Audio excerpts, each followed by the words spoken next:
Tonight, I want to show you something so small you might miss it. It happens in less than a second. A message arrives. A tone shifts. A face tightens. A memory flashes. And before your mind can explain anything, your body already answers. Your chest hardens. Your jaw sets. Your thoughts pick up speed. And suddenly, you are not living your life. You are reacting to it. Stay with me, because before this story ends, you will learn a simple sentence you can say in the exact moment a reaction begins. Not as a spell, not as positive thinking, as a way of stepping out of the second wave of pain. And once you feel that shift, even once, you will never hear your own mind the same way again. Right now, wherever you are, notice this: you are already aware. Even if you feel restless, even if your mind is loud, even if you think I cannot meditate, the fact that you can notice any of that means awareness is already here. And awareness is not the problem. The problem is what happens after awareness gets covered by speed. We usually think suffering comes from events, from what people say, from what life does. But much of what hurts us is not the first impact. It is the echo. It is the story the mind builds after the impact, the argument it rehearses, the replay that runs on a loop, the future it imagines and then fears. This is the invisible place where exhaustion is born. So tonight, we are not trying to fix the world. We are not trying to control other people. We are not trying to erase emotions. We are doing something quieter. We are learning how to observe without being pulled. Imagine you are sitting by a river at night. You cannot stop the water from moving. You cannot tell the river what to carry. Leaves will pass. Branches will pass. Sometimes something sharp will pass. Sometimes something beautiful will pass. But you can sit on the bank. You can watch. And the moment you are watching, you are not drowning. That is the heart of what the Buddha discovered. Not how to make life perfectly pleasant, but how to stop adding a second wound to the first. There is an old image in the teachings, 2 arrows. Life sends the first arrow, a harsh word, a loss, a sudden pain, a disappointment. That first arrow lands, it stings, it aches, and then almost immediately, many of us pick up a second arrow and fire it into our own body. Why did they do that? What is wrong with me? I should have said something else. This always happens. It will never change. The second arrow is optional, but it feels compulsory because it is made of habit. And habits, once repeated, start to feel like identity. You start to believe, I am just an anxious person. I am just an angry person. I am just someone who overthinks. But those are not identities.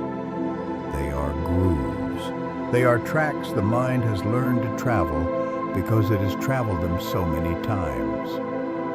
And here is the twist that most people never notice. The mind does not react because it is evil.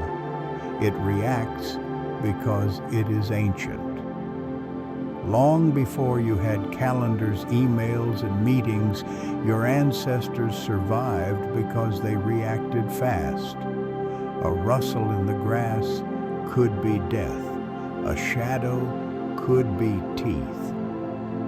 So the nervous system learned a skill respond before thinking. The body would flood with energy. The heart would race. The muscles would tense. This kept your ancestors alive. And now you carry the same wiring. But the tiger is gone. The tiger has become a sentence in a text message, a silence in a conversation, a look that feels like judgment, a thought that says you are not enough. The alarm system does not care whether the threat is real. It cares whether it feels real.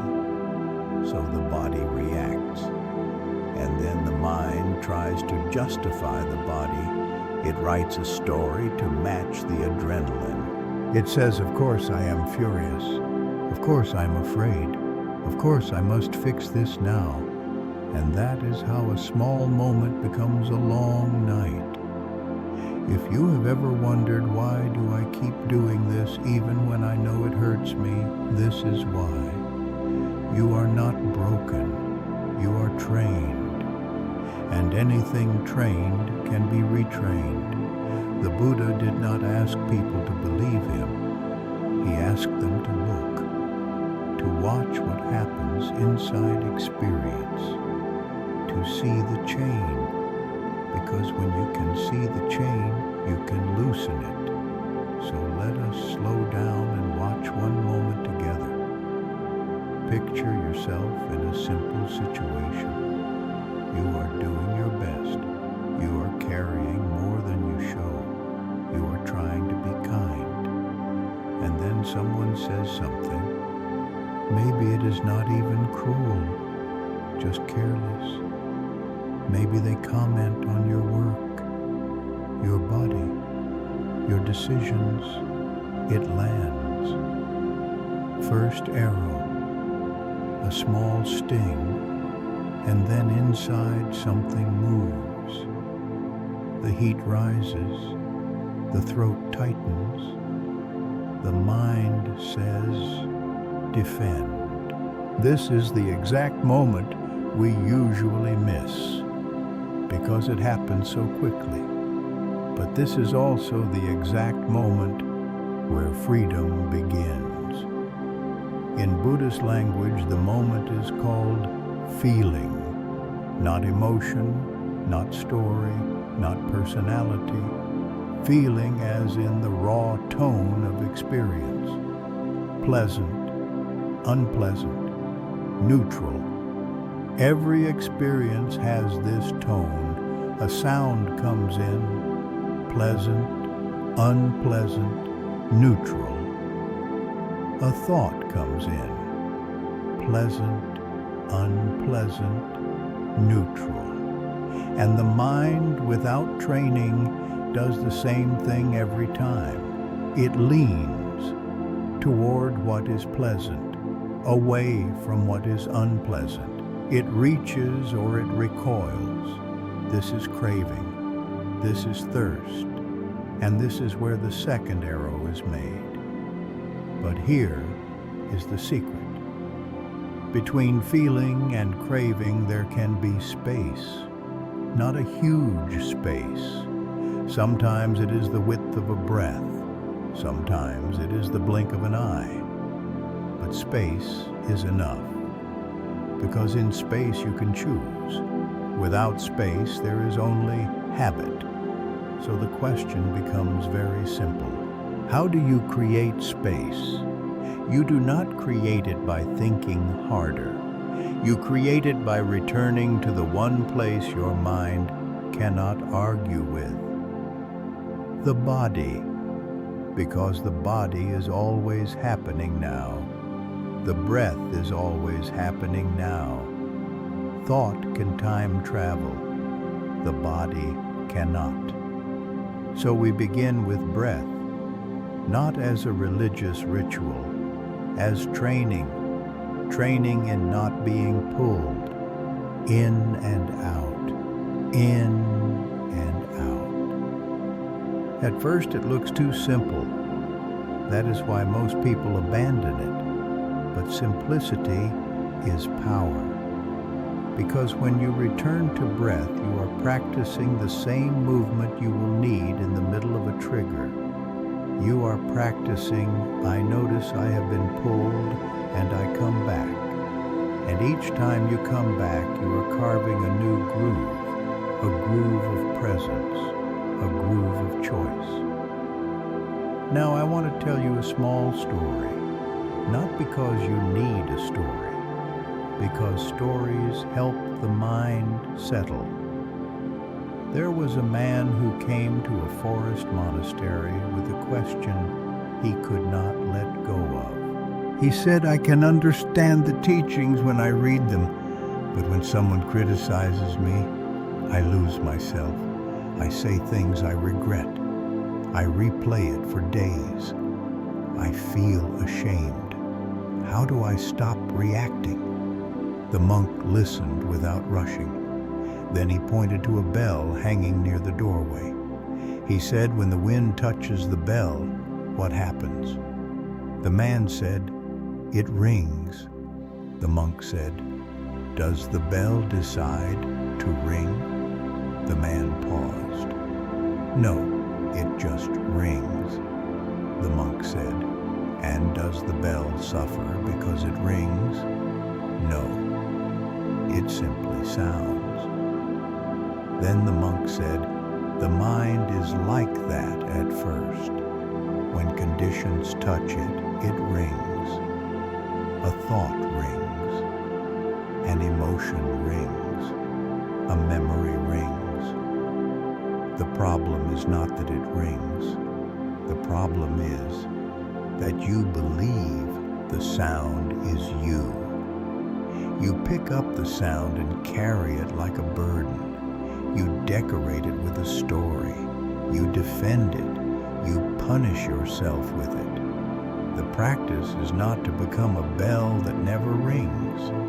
The practice is to become the one who hears, the one who can say, ringing is happening, but I do not have to become it. The man frowned.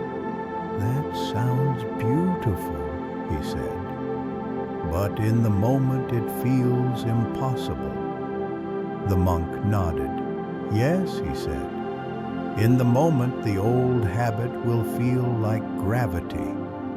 So we do not fight the habit in the moment. We train before the moment. We train in small moments, so that when the wind comes, the bell still rings, but you are not inside the bell.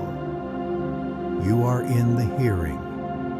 Tonight you can begin this training in a very gentle way, not by waiting for a crisis, by using the small irritations, the tiny delays, the minor inconveniences, the little edges, because these are the gym of the mind.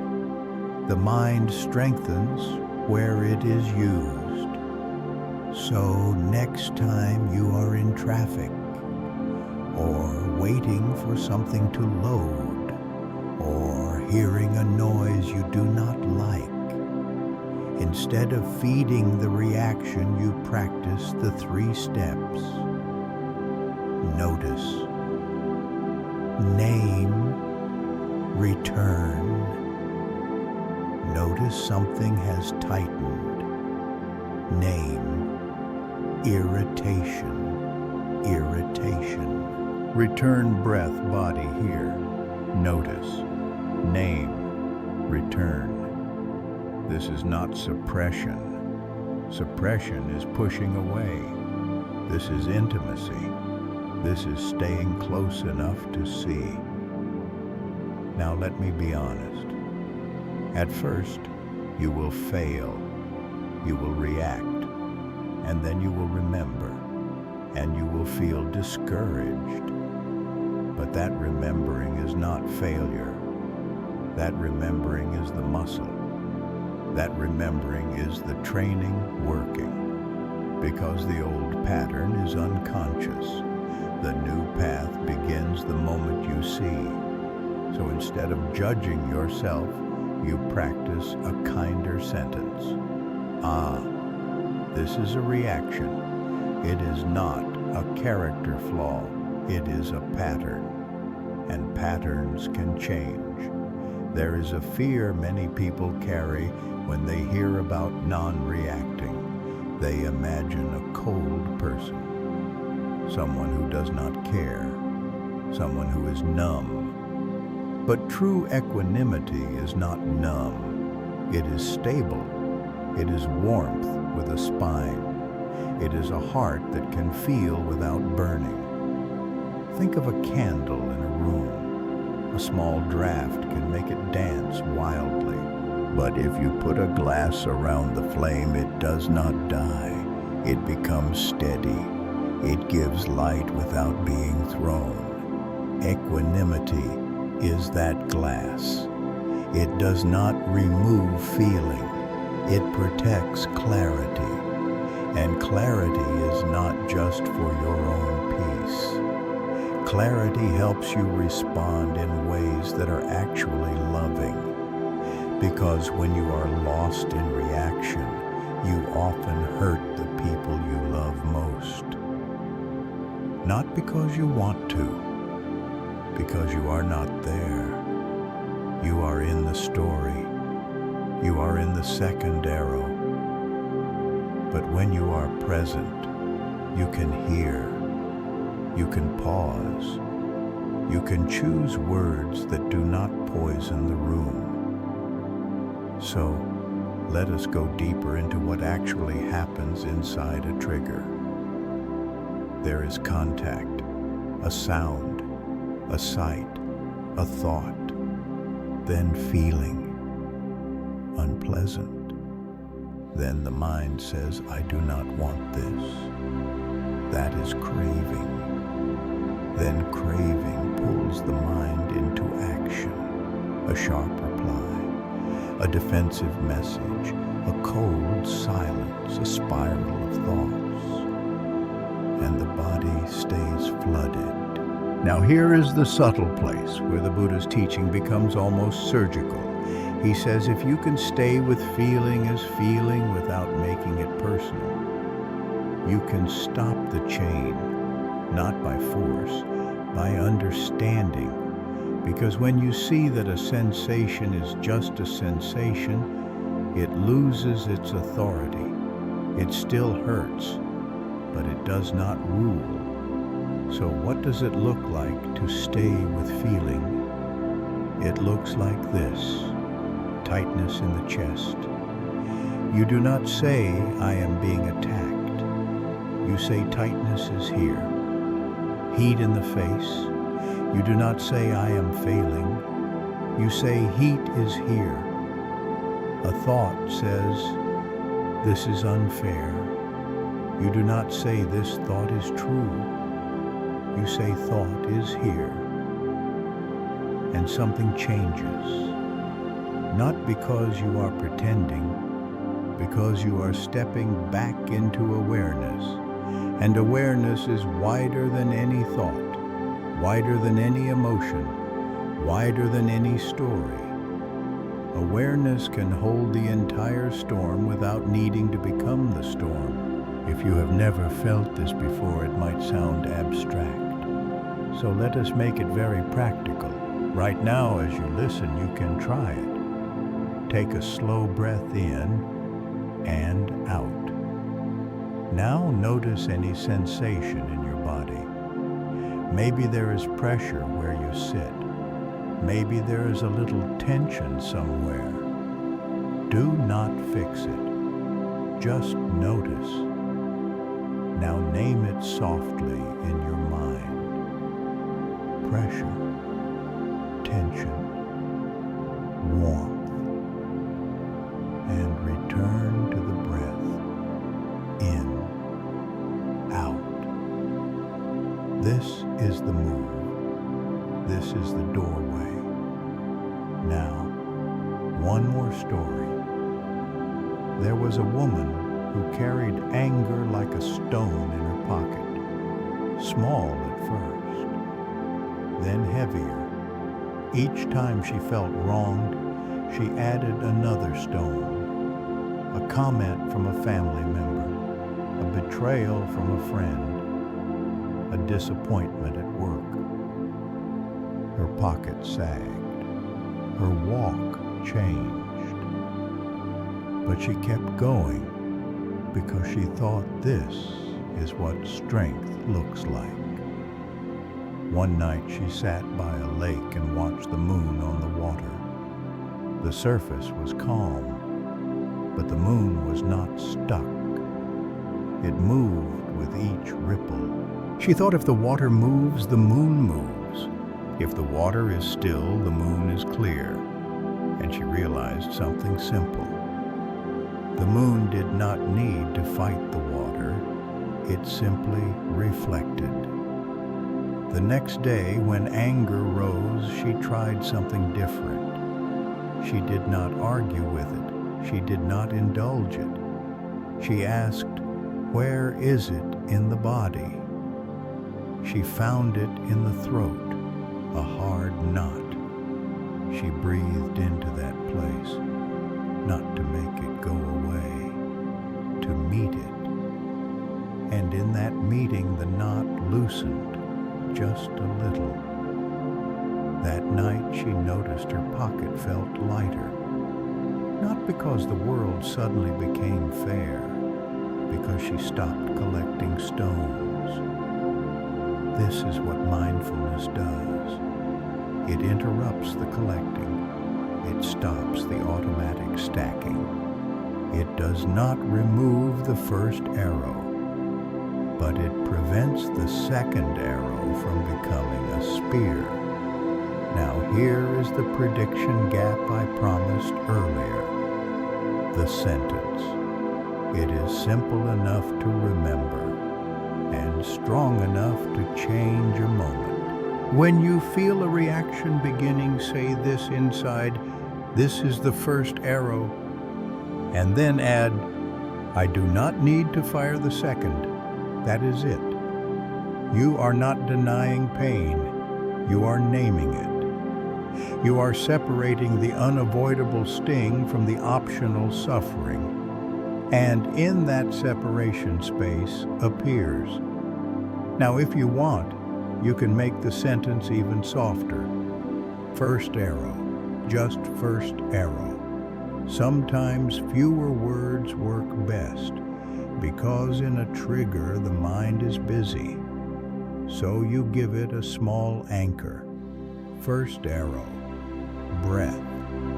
Here, first arrow, and you return.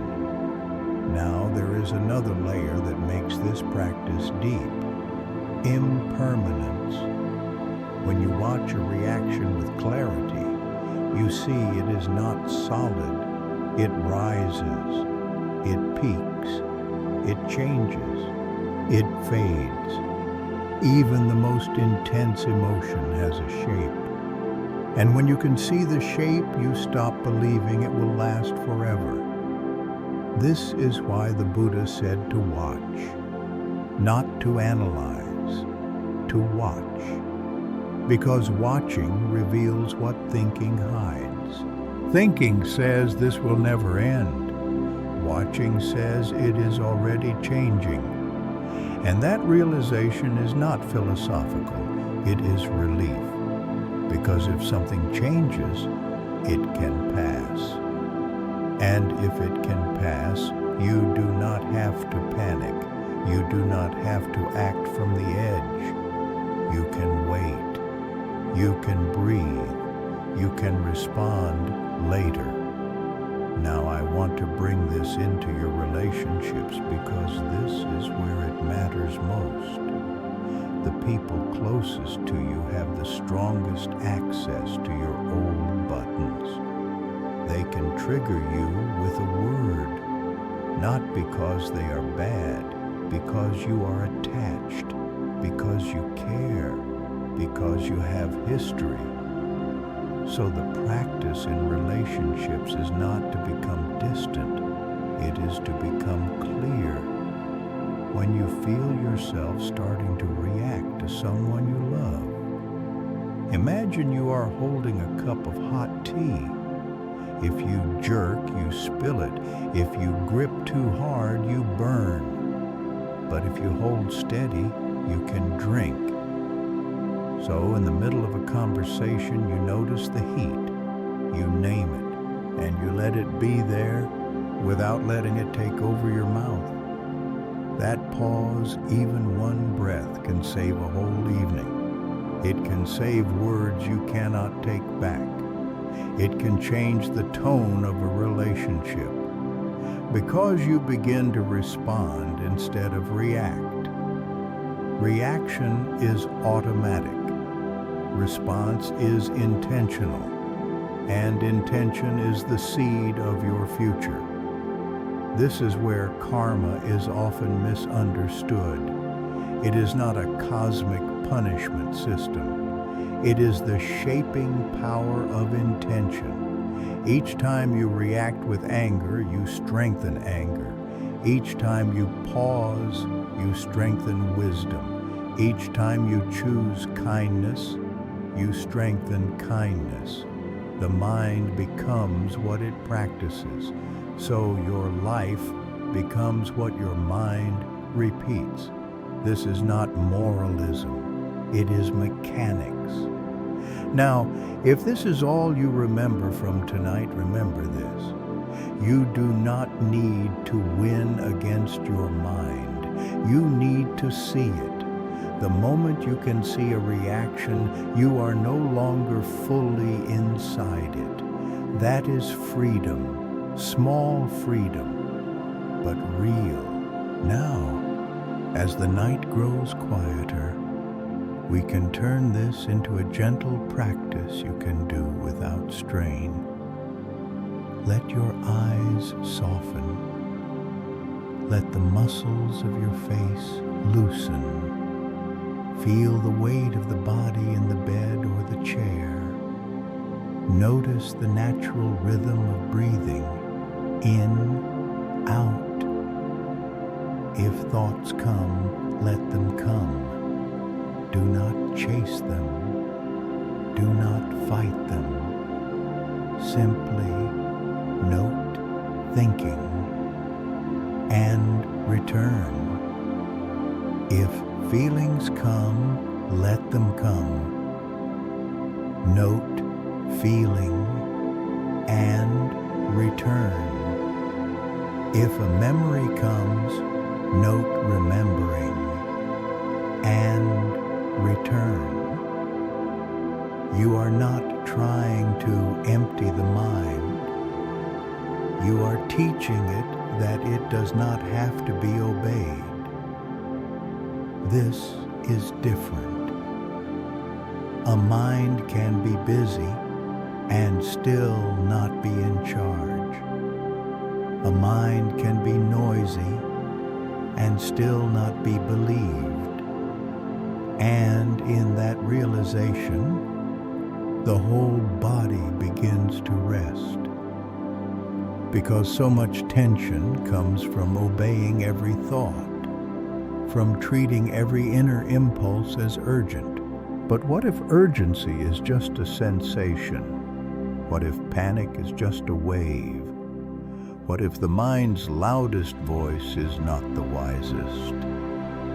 Tonight, let that question hang in the room like a lantern, not to answer, to soften. Because when you stop answering every thought, the thoughts begin to slow. And when the thoughts slow, the body remembers how to sleep. Now, there is one more gentle twist. Sometimes we think we react because of the present moment. but often we react because of an old moment hiding inside the present. A comment today touches a wound from years ago. A tone today resembles a tone from childhood, and the body responds to the old pain, not the new sentence. This is why we sometimes react too much. The reaction is not about this. It is about what this reminds you of. So when you notice a big reaction, be gentle. Do not shame yourself. Instead, offer compassion to the part of you that learned to be on guard, because that part was once trying to protect you. It may be outdated now, but it was not created out of malice. It was created out of survival. So you can say quietly, "Thank you for trying to protect me. You can rest now," and you return to the breath. In, out. This is not therapy language. This is human language, because the practice of non-reacting is not a battle. It is a relationship with your own mind. And relationships heal through understanding, not force. So tonight, if you feel the mind trying to solve something, trying to plan, trying to argue, you do not have to exile it.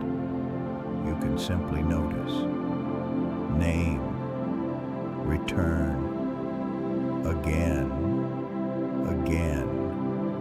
And each time you do, you are telling the nervous system, we are safe enough to be here.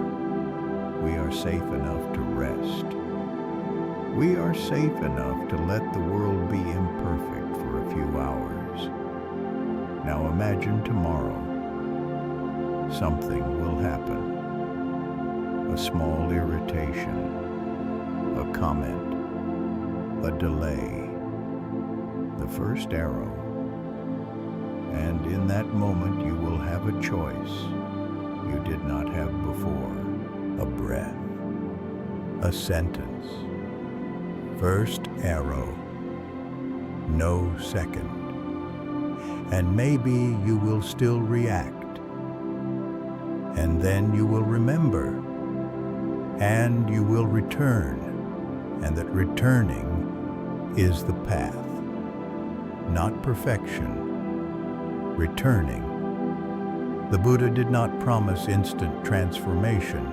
He pointed to a practice, a direct path of seeing, of returning, of not clinging. And the end of that path is not a personality upgrade. It is freedom. Freedom from being dragged around by every inner weather pattern. Freedom to stand in the rain without believing you are the rain. Freedom to feel pain without making it a prison. So as you sink a little deeper into rest, let the final image be simple.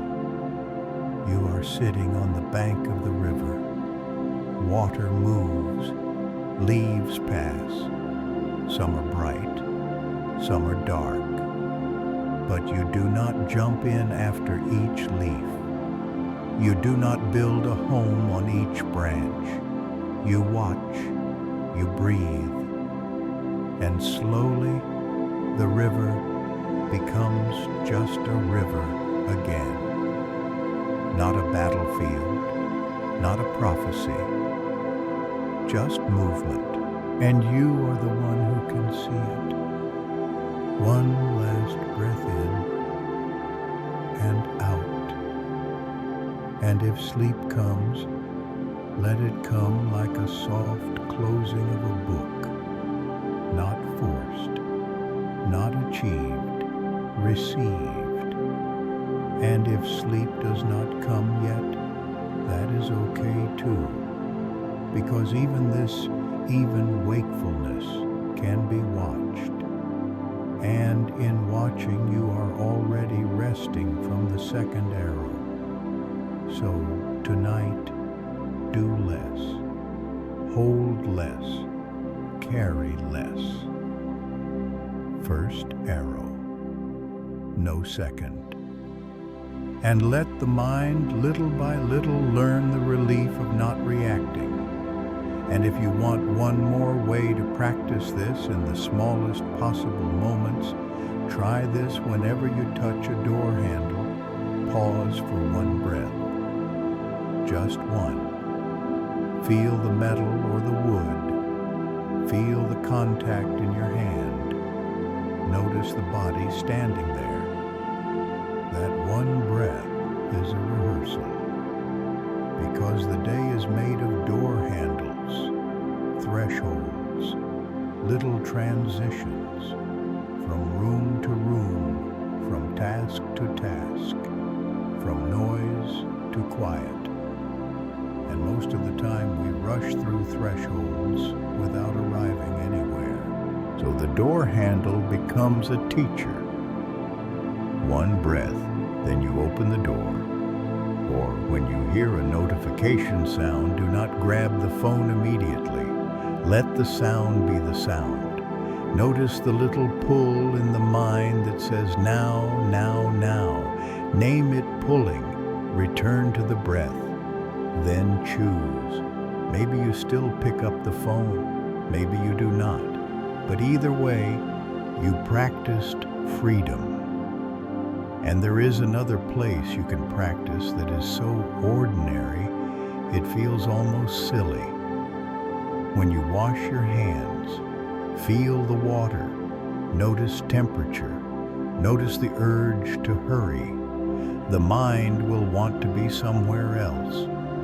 That is fine. You notice wanting, and you return. If you do this a few times a day, something begins to change, not dramatically, quietly. You start to catch the reaction earlier. You start to feel the first arrow as a sensation, not a command. And then something astonishing happens. People around you may not even know why, but they will feel it. They will feel that you are harder to hook. Not because you are distant, because you are present. Because when someone throws a spark, you do not throw gasoline back. You breathe, you look, you respond from the deeper place. This is how peace spreads, not through speeches, through nervous systems that learn calm. And when you do stumble, when you do fire the second arrow, you can practice the final, most underrated form of non-reacting. You do not react to your reaction. You do not pile shame on top of anger. You do not add anxiety on top of anxiety. You notice regret. You name shame. You return to the breath. Because the second arrow often hides inside self-judgment. And the practice is the same. Notice, name, return. Now let us end with a gentle question that stays open on purpose. What would your life feel like, not if you never reacted, but if you reacted 10% less? If you paused once more each day, if you breathed one breath before speaking, if you stopped rehearsing arguments you never needed to have, 10%. That is enough to change a month, enough to change a relationship, enough to change the way you fall asleep. And maybe tonight, that is the only goal. Not sainthood, not perfection, just 10% more space. So if you wake later and the mind tries to drag you into tomorrow, remember the riverbank, remember the bell, Remember the moon on the lake, and remember your sentence. First arrow, no second. Then, without forcing anything, let the next breath arrive, and let the next breath leave, and let the night keep doing what the night has always known how to do. Make things softer, slowly, gently, in its own time.